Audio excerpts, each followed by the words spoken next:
que a imensa maioria dos pacientes que têm um distúrbio da hemostasia primária, eles têm, na verdade, um distúrbio quantitativo das plaquetas. Ou seja, eles têm uma queda dos níveis das plaquetas. Ou seja, eles têm uma plaquetopenia. Eles têm uma trombocitopenia. Geralmente, para chegar a provocar um sangramento por conta disso, as plaquetas tendem a estar pelo menos abaixo de 50 mil. Pelo menos abaixo de 50 mil, certo? Isso é a causa mais comum de um distúrbio da hemostasia primária, ou seja, uma plaquetopenia. Quando é, pessoal, que vocês vão pensar nessas condições que eu acabei de citar há pouco, que eu acabei de ensinar a vocês? É quando vocês estiverem diante de um paciente com um distúrbio da hemostasia primária, com sangramentos compatíveis com o distúrbio da hemostasia primária, e vocês pedirem um hemograma e as plaquetas estiverem normais.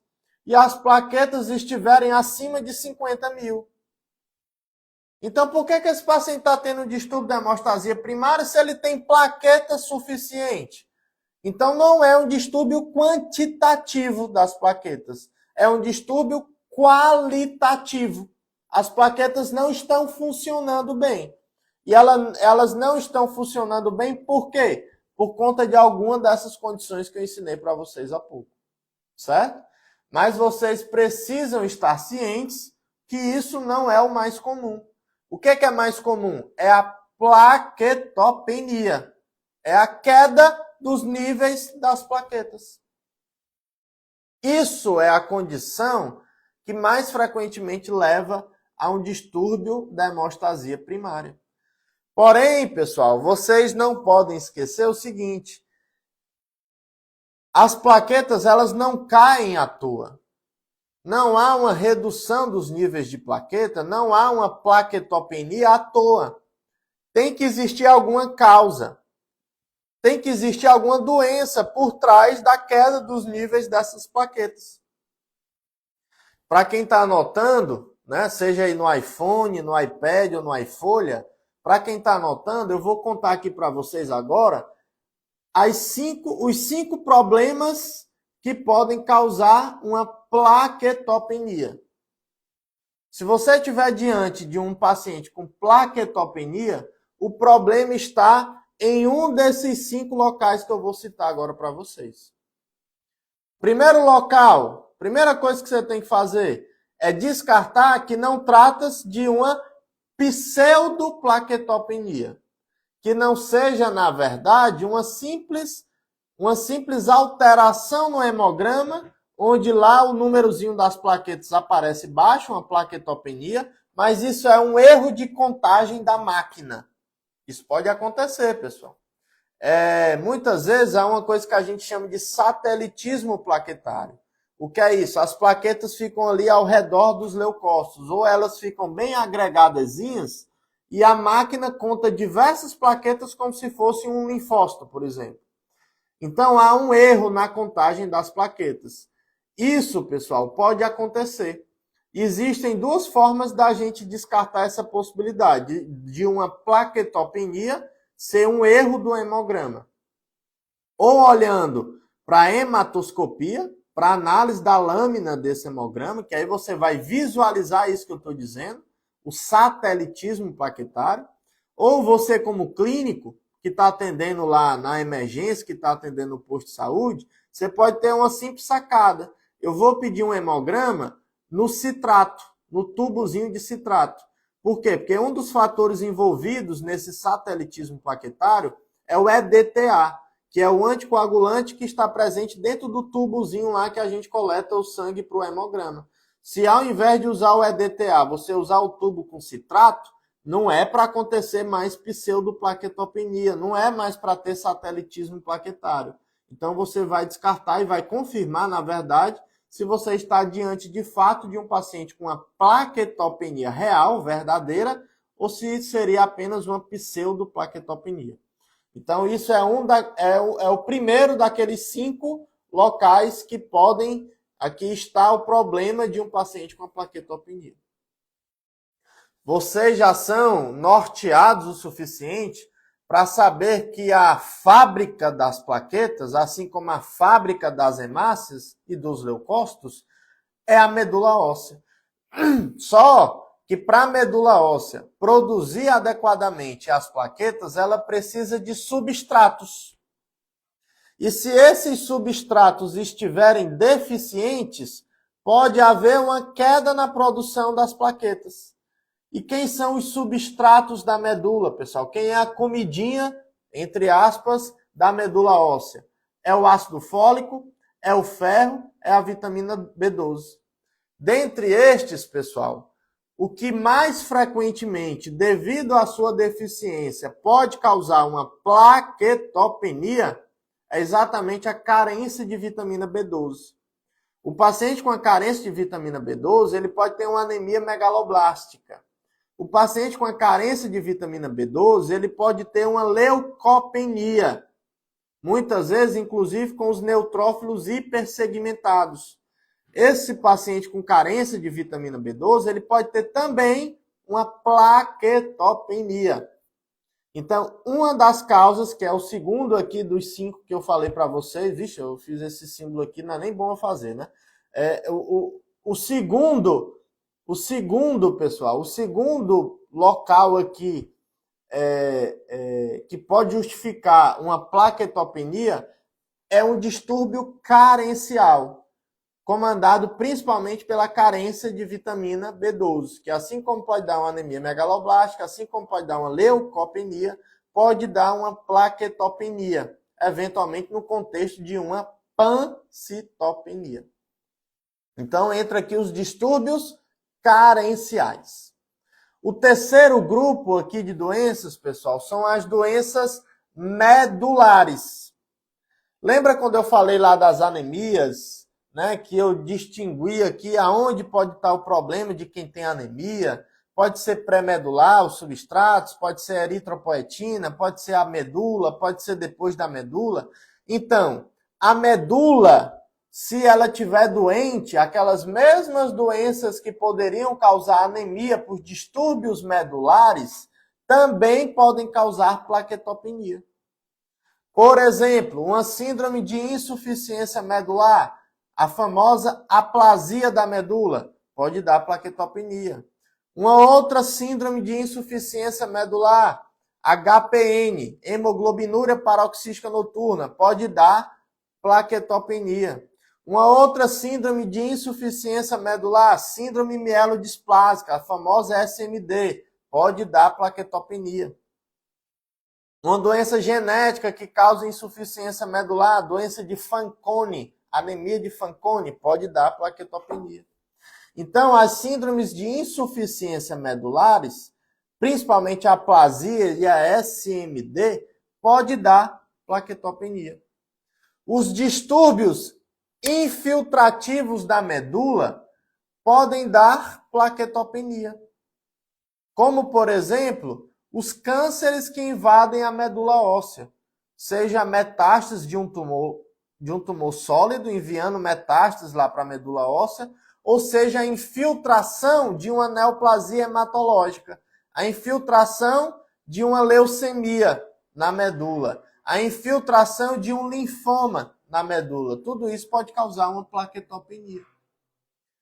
Essa infiltração pode ser por células infecciosas, pode ser por micro-organismo, como é clássico no calazar. Afinal de contas, a gente sempre tem que lembrar do calazar no contexto de citopenias, principalmente no contexto de uma pancitopenia, principalmente se esta pancitopenia vier acompanhada de uma hepatosplenomegalia e de febre. E essa doença sempre tem que passar na cabeça de nós cearenses, pessoal, porque afinal de contas, para ter calazar, basta estar no Ceará. Por quê? Porque é uma doença endêmica no nosso meio. Então, as síndromes de infiltração da medula, seja um câncer invadindo a medula, seja uma leucemia invadindo a medula, seja um linfoma invadindo a medula, seja uma doença infecciosa invadindo a medula, como por exemplo o calazar, eu posso ter uma plaquetopenia. Uma causa clássica de plaquetopenia no nosso meio é a dengue. Por que a dengue causa plaquetopenia? Além da destruição periférica, ela também diminui a produção de plaquetas lá pela medula óssea. Certo? Então, os distúrbios medulares podem causar plaquetopenia. Seguindo em frente, já falei da pseudoplaquetopenia, já falei das carências, principalmente carência de vitamina B12, já falei das doenças medulares. Qual é o quarto problema? É exatamente o tal do sequestro esplênico. Existem pacientes que têm o que a gente chama de esplenomegalia. Geralmente uma esplenomegalia congestiva, que geralmente está no contexto de uma síndrome de hipertensão portal. É aquele paciente que classicamente tem ascite, nem sempre, mas na maioria das vezes tem ascite. É aquele paciente que tem esplenomegalia, é aquele paciente que tem varizes de esôfago. A causa clássica de hipertensão portal é a cirrose. Outra causa clássica no nosso meio é a esquistossomose. Então, o paciente que tem esplenomegalia, um aumento do baço, as plaquetas ficam sequestradas dentro do baço. É o que a gente chama de hiperesplenismo. E isso pode causar citopenias, pode causar anemia, pode causar leucopenia, pode causar plaquetopenia. E é por isso que nós estamos falando da dita cuja aqui. Inclusive, portanto, podendo causar uma pancitopenia. Então, o paciente com esplenomegalia e, portanto, com hiperesplenismo, ele pode ter o que a gente chama de sequestro esplênico. E aí, as plaquetas desse paciente vai cair. Então, essa é a quarta causa aqui de plaquetopenia, é o sequestro esplênico. E aí, as causas dessa esplenomegalia, pessoal, seriam motivo aqui de uma próxima live. São diversas as causas, né? É um assunto extremamente interessante que a gente pode até conversar aqui em um segundo momento. Então, já falei 4, né? 4 locais aqui para vocês, né? Já falei da pseudoplaquetopenia, que eu vou fazer a distinção utilizando um hemograma no tubo do citrato. Falei das carências, né? Principalmente carência de vitamina B12, que geralmente vem acompanhado de anemia megaloblástica. Falei das doenças medulares, que são diversas, certo? As síndromes de insuficiência medular, as síndromes de infiltração medular, as síndromes de fibrose medular, certo? E falei agora para vocês do sequestro esplênico. Por último, a quinta, né, o quinto local aqui, né, a quinta causa de plaquetopenia seria o quê? A destruição em excesso das plaquetas. É a destruição em excesso das plaquetas, pessoal. Essa destruição em excesso das plaquetas, ela ocorre, certo? Ela ocorre essencialmente por duas doenças, ou por dois grandes grupos de doenças. Esse paciente que está destruindo em excesso as plaquetas, pessoal, esse paciente ele pode ter uma MAT. Ele pode ter uma MAT. O que é a MAT, pessoal? É o chamate que a gente toma aqui, acolá? Não, pessoal. O MAT é o MAT. É uma microangiopatia trombótica. É um grupo de doenças. As MATs, as microangiopatias trombóticas. Quem são as doenças que estão dentro desse grupo? São doenças raras, mas que vocês precisam conhecer, porque podem matar rapidamente o paciente se não tiver um diagnóstico precoce. Ao mesmo tempo que, se tiver o diagnóstico e for bem conduzido, for bem tratado, você pode salvar o paciente. A principal causa de MAT, pessoal, é exatamente a PTT, a púrpura trombocitopênica trombótica. E o principal diagnóstico diferencial da PTT, que também é uma MAT, é a SHU, é a síndrome hemorítico-urêmica, certo? Então, a PTT e a SHU são os dois exemplos clássicos de uma MAT, de uma microangiopatia trombótica. E o que vai fazer você pensar que o seu paciente com uma plaquetopenia ele tem uma MAT? Ele tem uma microangiopatia trombótica. É quando, além da plaquetopenia, esse paciente tiver uma anemia hemolítica. Uma anemia hemolítica não imune, ou seja, com teste de Cumbis negativo. Por quê? Porque nas MATs, pessoal, está formando ali microtrombos na pequena circulação. Os pequenos vasos sanguíneos, as pequeniníssimas arteríolas, elas estão bem pequenininhas, mais do que o normal, a luz delas. Por quê? Porque tem trombo dentro delas, por conta da doença, a fisiopatologia dessas doenças. Então, as hemácias, quando estão passando por um capilar tão pequeno, ou elas são destruídas, daí o contexto da hemólise, da anemia hemolítica adquirida não imune, portanto, com teste de Cumbis negativo, e daí o surgimento de umas células esquisitas. Aquelas hemácias que não morrem, elas se deformam, elas ficam esquisitas. E como é o nome dessas células? Os famosos esquizócitos. Então, quando você estiver diante de um paciente com plaquetopenia, com uma grande quantidade de esquizócitos no sangue periférico, que a gente vai ver isso na hematoscopia, e com um contexto de uma anemia hemolítica não imune, ou seja, um aumento da bilirrubina indireta, um aumento do LDH, um aumento do reticulócito, uma queda da aptoglobina e um teste de Cumbis negativo, ou seja, uma anemia hemolítica não imune, você tem que suspeitar de uma MAT, de uma microangiopatia trombótica, seja de uma PTT, seja de uma síndrome hemolítica urêmica. Anemia hemolítica não imune, teste de Cumbis negativo.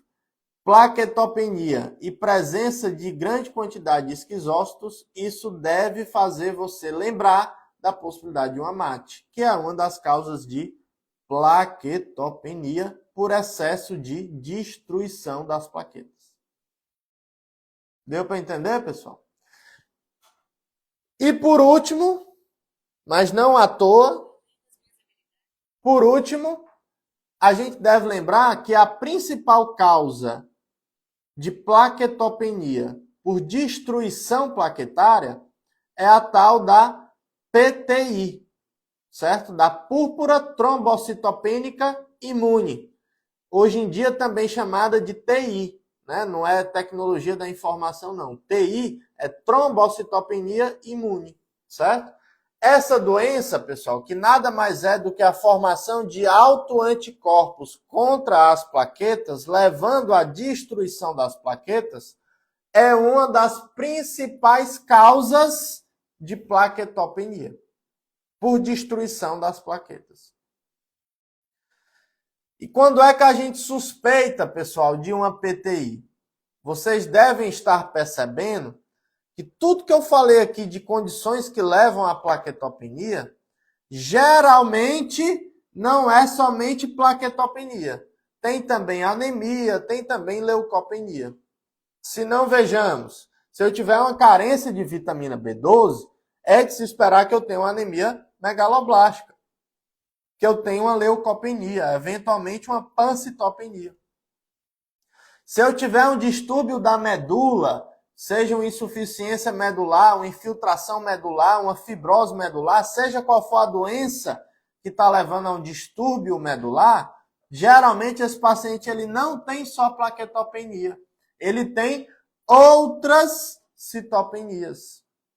Se eu estiver diante de um paciente com hiperesplenismo, com aumento do baço, esplenomegalia, e por conta disso está tendo sequestro esplênico, que está levando à plaquetopenia, geralmente não é só a plaqueta que cai.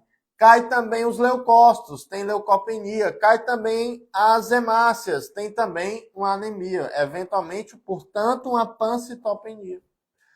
Se eu estou diante de uma destruição plaquetária causada por uma MAT, eu acabei de explicar para vocês que as microangiopatias trombóticas, elas causam, além da plaquetopenia, elas causam uma anemia hemolítica não imune. Ou seja, não é só plaqueta baixa, é também anemia. Então, quando é que a gente vai pensar na TI, na trombocitopenia imune, no tempo dos dinossauros, conhecida como PTI, púrpura trombocitopênica imune. É exatamente quando eu estou diante de uma plaquetopenia isolada. O paciente tem apenas plaquetopenia. Não tem, concomitantemente, outra citopenia. Nesse paciente, obrigatoriamente, eu tenho que pensar em trombocitopenia imune. Aí pode aparecer alguém aqui dizendo que o professor Norton está desnorteado porque existe uma exceção a essa regra. É bem verdade, pessoal. Tem lá um rodapézinho de livro, né? A trombocitopenia imune é uma doença autoimune, formação de autoanticorpos contra as plaquetas. Vez por outra, quando existe uma doença por trás dessa trombocitopenia imune, como, por exemplo, o lúpus, além de anticorpo antiplaqueta, existe anticorpo anti-hemácia, levando ao que a gente chama de anemia hemolítica autoimune, com teste de Cumbres positivo. E aí esse paciente, além de ter plaquetopenia, ele vai ter também anemia hemolítica autoimune. A associação de uma trombocitopenia imune com a anemia hemolítica autoimune é o que a gente chama de síndrome de Evans, certo? E isso é uma condição que classicamente está associada ao lúpus. Isso é um rodapé de livro, pessoal, rodapé de livro, certo? Isso é algo, de certa forma, raro. A maioria dos pacientes que têm trombocitopenia imune, eles têm apenas plaquetopenia isolada. Não tem concomitantemente leucopenia ou anemia. Então, eu descrevi para vocês os 5 motivos que alguém pode ter a queda dos números das plaquetas. Que alguém pode ter uma trombocitopenia, uma plaquetopenia. Ou é uma pseudoplaquetopenia, ou é uma carência de substrato, como principalmente carência de vitamina B12, ou é um distúrbio medular, ou é um sequestro esplênico, ou é uma destruição das plaquetas em excesso, seja causado por uma MAT, por uma microangiopatia trombótica, seja causado por uma TI, uma trombocitopenia imune, antigamente chamada de PTI, púrpura trombocitopênica imune.